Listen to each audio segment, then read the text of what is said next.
Hello, and Merry Christmas to you. Welcome to this special episode of Rudolph's Mountains.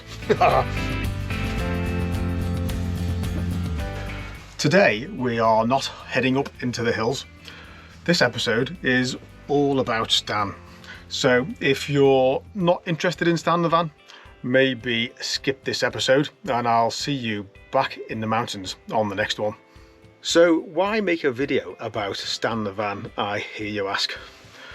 Well, for my mum's 83rd birthday this year, I took her away for a couple of days in Stan the van. And afterwards, my mum asked if I would put together a little book of pictures of the conversion of Stan so she could show her friends. So instead of pictures, I've decided to put this little video together. So, Mum, this video is dedicated to you. I hope that you enjoy it.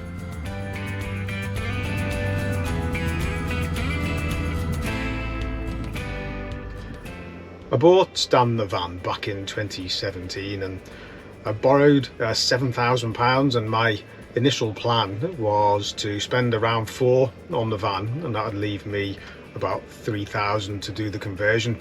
Oh, but my goodness, £4,000 doesn't get you a lot of van. All the ones I looked at were in really poor condition and done loads and loads of mileage.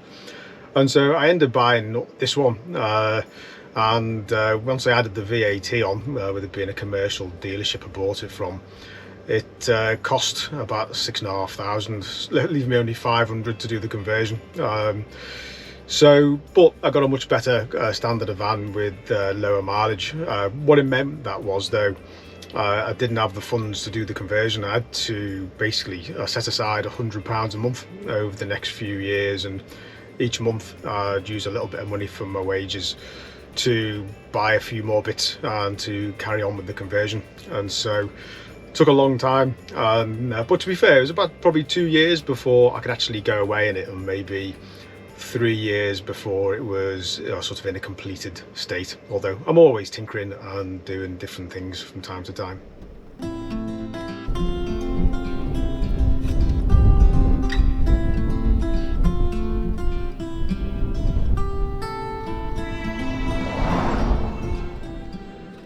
Enough waffling, let's give you a little bit of a tour of the van, and as we go through I'll put some pictures up showing how it started out compared to how it is now.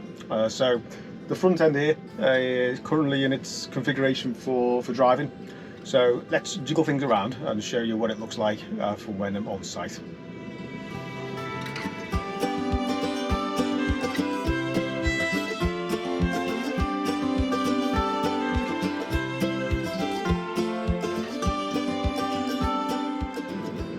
So this is the front end setup for when I'm on site or camped up for the night, to give me a bit more room. We tend to sit on that side, and then we can put the tablet on here so we can watch some movies, whatever, or listen to music. This whole area also converts into a big double bed, which I'll show you in a tick.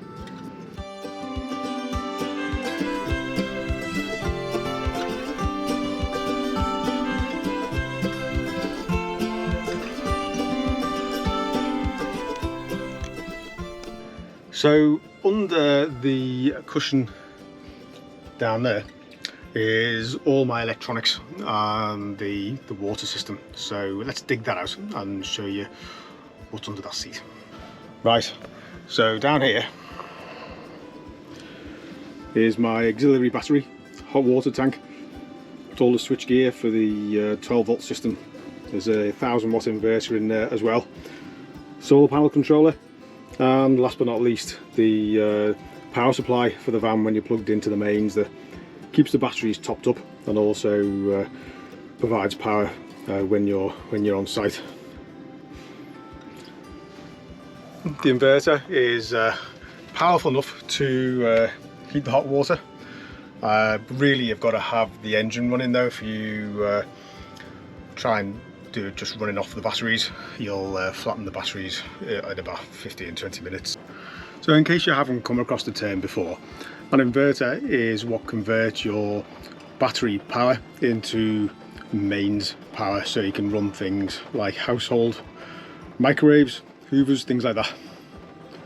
Right, so let me show you now down the other end of the van, which is sort of this end's the living space. That end's where all the utilities are.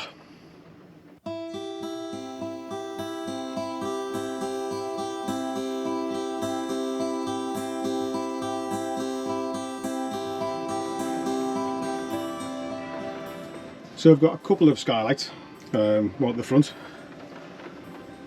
one at the back. They're absolutely great at bringing natural light into the van and letting heat out when it's really hot as well. I'll show you that.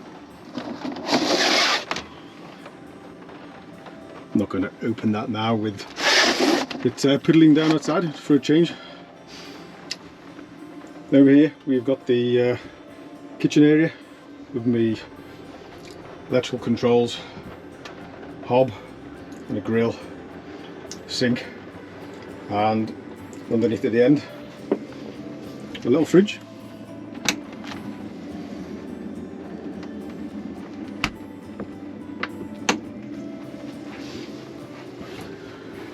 Also down the bottom here I've got a diesel heater.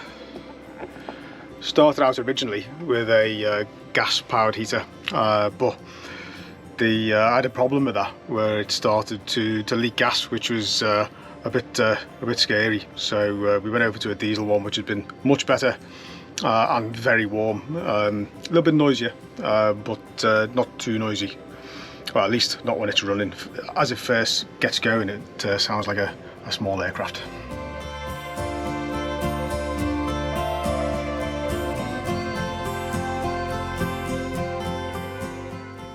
Up at the top, over the sink, just got an array of different storage for usual things like plates and cups and, most important thing, coffee, and then one at the end for food. That end cupboard was added, one of the last things I did actually. That was probably only about 12 months ago. That cupboard was bolted onto the end.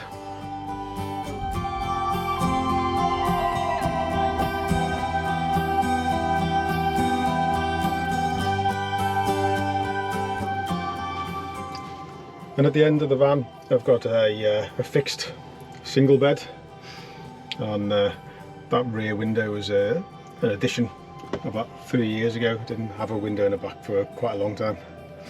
And then some hanging space over the bed there at the end.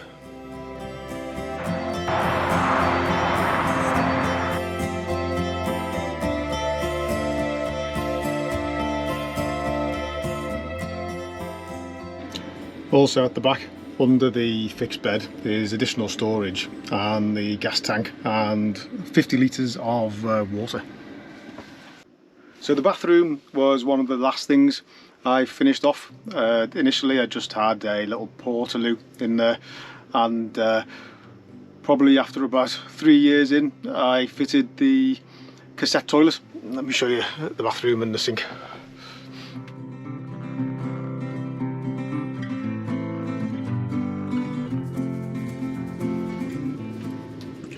So we've got a little store cupboard at the top, fold down sink,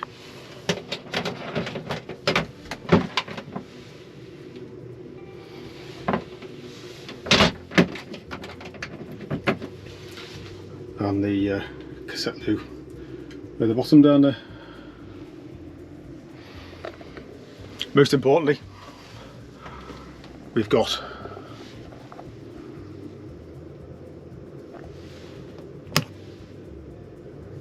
an extractor fan built into the ceiling, because if you're in a room that small you're going to need a change of air in certain circumstances.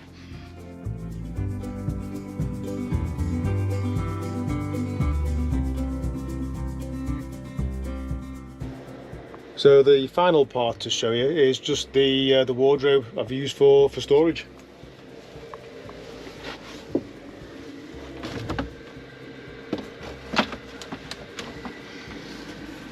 Got a microwave up top, and then 4 storage shelves down to the bottom.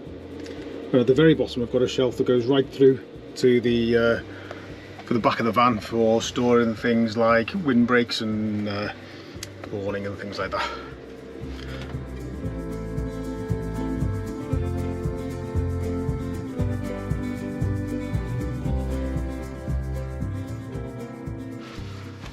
The last thing to show you is the big bed at the front. Never really been totally happy with it. It's still a little bit of a faff to put up. It takes about 5 or 10 minutes to set up. But once it's up, it's a lovely big bed.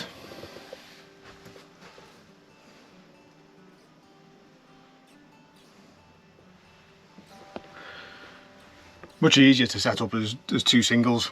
But for me, when I'm in the van on my own, which is most of the time, I just use the fixed bed at the back.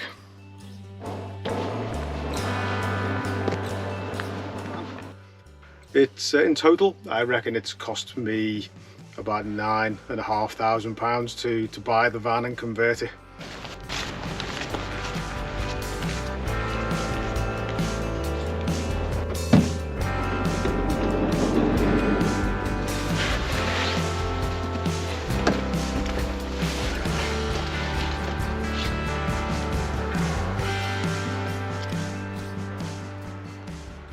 So Stan has become more than just a van to me.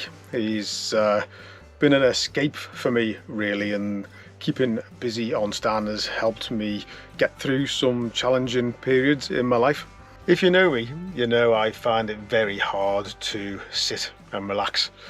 It drives me totally nuts to be sitting doing nothing when I could be doing something, creating something. Which is a good job because I spent nearly all my spare time over 3 years working on this van.